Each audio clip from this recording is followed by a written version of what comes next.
Muy bien, chicos, entonces vamos a continuar habiendo aclarado de manera intuitiva, pero sobre todo priorizando que sea una manera accesible para ustedes, para la comprensión de ustedes, lo que es una función continua, en qué consistiría intuitivamente la noción de continuidad referida a una función.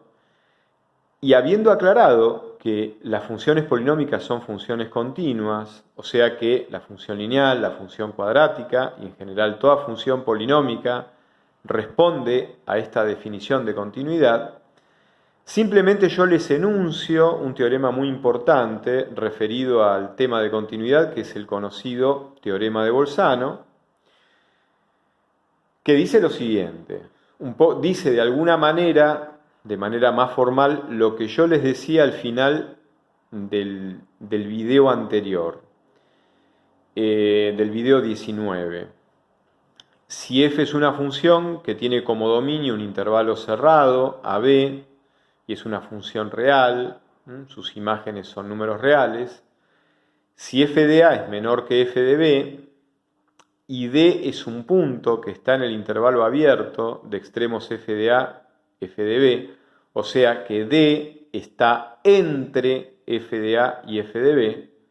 Si ustedes quieren, reformulando, D es un punto intermedio, es un valor intermedio entre f de A y f de B. Entonces, a su vez, tiene que existir un C entre A y B, que son los extremos del intervalo cerrado donde la función f está definida. Tiene que haber un C intermedio entre A y B, tal que f de C valga justo ese valor D, que a su vez estaba entre f de A y f de B. Ahí lo estoy dibujando. Entonces, supongamos que f de A vale 1 y f de B vale 3, y yo elijo cualquier número D entre 1 y 3. Trazo una recta horizontal que pasa por esa altura D, y como yo tengo que ir del punto A, f de A, es decir, A1, al punto B, f de B, o sea, al punto B3, y tengo que ir continuamente, sin separar el fibrón de la pizarra, en algún momento voy a cruzar a esa recta horizontal punteada que pasa por la altura D en el eje Y, y entonces cuando yo intersecto esa recta punteada, miro en el eje X y aparece un punto intermedio C entre A y B, y compruebo que f de C es ese valor D que estaba entre 1 y 3, es decir, ese valor D que estaba entre f de A y f de B. Esto es lo que dice el teorema de Bolzano de manera intuitiva, pero lo que me interesa es cómo se lo aplica. Supongamos que tenemos una función polinómica f de x, por ejemplo, menos 2 por x menos 1 por x más 2 por x menos 5. Es una función polinómica que ya está factorizada. Nos pide el ejercicio calcular el conjunto de positividad y el conjunto de negatividad.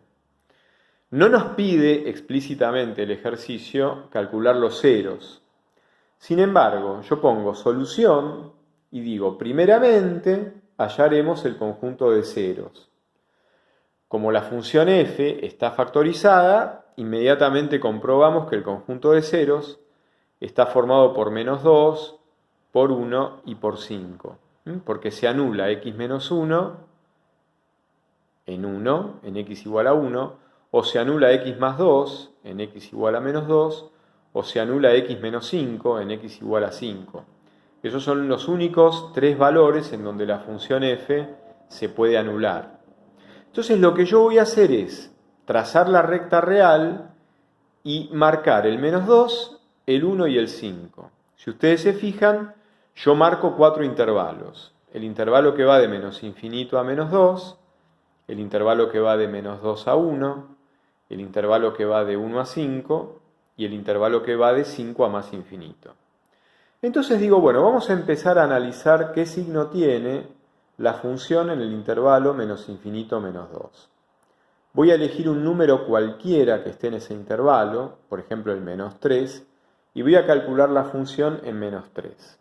La elección que yo hago del menos 3 puede ser equivalente a cualquier otra elección que ustedes hagan, eligiendo en el lugar de menos 3 a cualquier otro valor que esté en el intervalo menos infinito menos 2. Hacemos la cuenta con f de menos 3, ya que yo elegí el menos 3, y esa cuenta me da más 64. Es decir, lo que a mí me importa, sobre todo, es que esa cuenta da positivo. Bueno, como f de menos 3 es positiva, entonces yo digo que el signo que tiene f en todo el intervalo menos infinito menos 2 es positivo también. Alguien me podría decir, pero ¿qué derecho hay a pasar de comprobar el signo que tiene f en un punto particular como menos 3 a extender, universalizar ese signo a todo el intervalo menos infinito menos 2, cuando en realidad yo sé que la función a lo mejor puede cambiar de signo? Bueno, vamos a ver si puede cambiar de signo en el intervalo menos infinito menos 2. Si nosotros ya sabemos que en menos 3 da más 64, o sea que en menos 3 la función es positiva, y yo supongo que hay otro número en menos infinito menos 2, donde la función es negativa, como es una función polinómica, y como las funciones polinómicas son continuas, si la función en el intervalo menos infinito menos 2 tomara en algún x, que esté en el intervalo menos infinito menos 2, un valor negativo, yo tendría que poder trazar continuamente el gráfico de f desde el 64 positivo, que es el valor que la función toma en menos 3, al valor negativo que la función tomará en este hipotético x, que también está en el intervalo menos infinito menos 2. Pero si yo tengo que trazar continuamente desde el 64 positivo a un número negativo el gráfico de f, inexorablemente, como f es continua, entre un valor positivo y un valor negativo va a tener que cruzarse con el 0. Entonces quiere decir que la función tendría que valer 0 en algún valor intermedio entre el menos 3, donde toma el valor positivo, más 64, y el otro punto hipotético x, donde tomaría el valor negativo. Entonces quiere decir que la función tendría un nuevo 0, una nueva raíz, que tendría que estar en el intervalo menos infinito menos 2. Pero ya vimos que los únicos ceros, las únicas raíces posibles, son menos 2, 1 y 5. Como sabemos que no hay otras raíces, entonces tenemos que desechar la posibilidad de que f pueda cambiar de signo en el intervalo menos infinito menos 2, porque nuevamente, si cambiara de signo, por la hipótesis de continuidad atinente a cualquier función polinómica, debería tomar un nuevo 0 en el intervalo menos infinito menos 2, pero esto es imposible. Como no puede tomar un nuevo 0, entonces no puede cambiar de signo. Con lo cual el signo que yo descubrí que f tiene en menos 3, que da por resultado más 64, es decir, la función es positiva en menos 3, eso me sirve para extender, seguro, el signo positivo de f a todo el intervalo menos infinito menos 2. Bueno, del mismo modo que he procedido con el intervalo menos infinito menos 2, procedo con el intervalo menos 2, 1. Elijo cualquier número que esté entre menos 2 y 1, yo elegí f de 0, y haré la cuenta con f de 0 y comprobaré el signo que tiene f en 0. Ese signo va a ser el signo que la función tendrá en todo el intervalo menos 2, 1.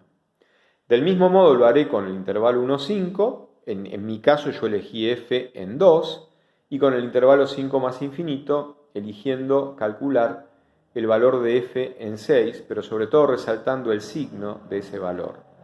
Esta es la manera en que se calculan conjuntos de positividad y negatividad, partiendo de la base de que estamos trabajando con funciones polinómicas que son funciones continuas, conocidas las raíces, conocido el conjunto de ceros.